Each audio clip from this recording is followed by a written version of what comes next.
So as a quick introduction, I'm Dr. Roy Sugarman. I'm a clinical neuropsychologist, a clinical psychologist, and an expert in peak performance. I'm going to be making a few remarks today on mindfulness and the practice of mindfulness and how it impacts on the neurology of the brain, and give you some insights as to what we found across the world when it comes to the practice of mindfulness and its value for your everyday life.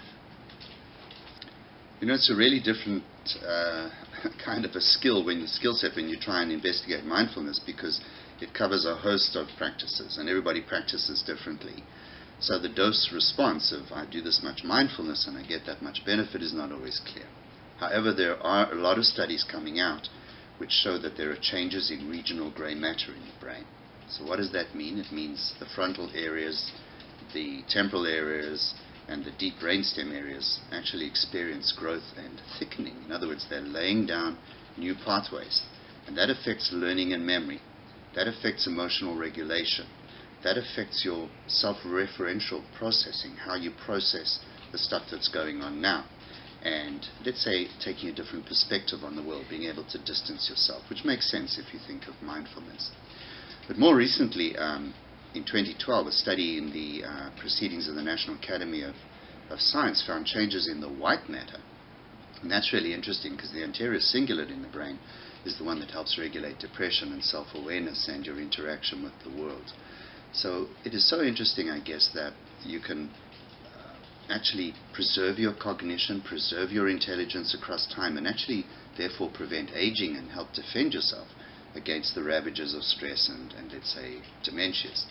Because if you think of it, stress batters your brain the whole day, and your brain tries to keep up with all of the production of brain-derived neurotrophic factors and all the stuff we need to repair the brain. And if you exceed certain parameters, the brain does something really crazy. It just gives up trying. So it kind of puts you in the back of the cave, and you can get depressed and worried. So one of the big things of mindfulness, it's been shown to enhance the production and use of brain-derived neurotrophic factor, which is like a kind of miracle fertilizer for the brain. So that's the most exciting side of it. Sure. So in terms of how mindfulness does this, you can imagine that the Hebbian principle is that neurons that are firing all at the same time begin to wire, which means when one fires, they all fire. So the practice of mindfulness, like any other focused attention, means that using the hormones of ACTH and using all of the bonding stuff we do with ourselves is actually going to change the way the brain operates. So we get bundles of neurons, as we said, in the gray matter and the white matter, that begin to fire together.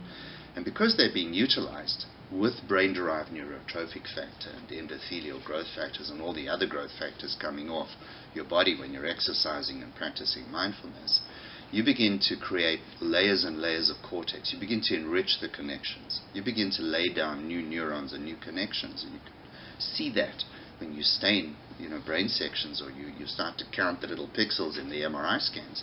You can see that we're building the brain. The exact mechanisms, we're not terribly sure, but we do know that within 8 weeks you're starting to see a thickening and a strengthening of those areas.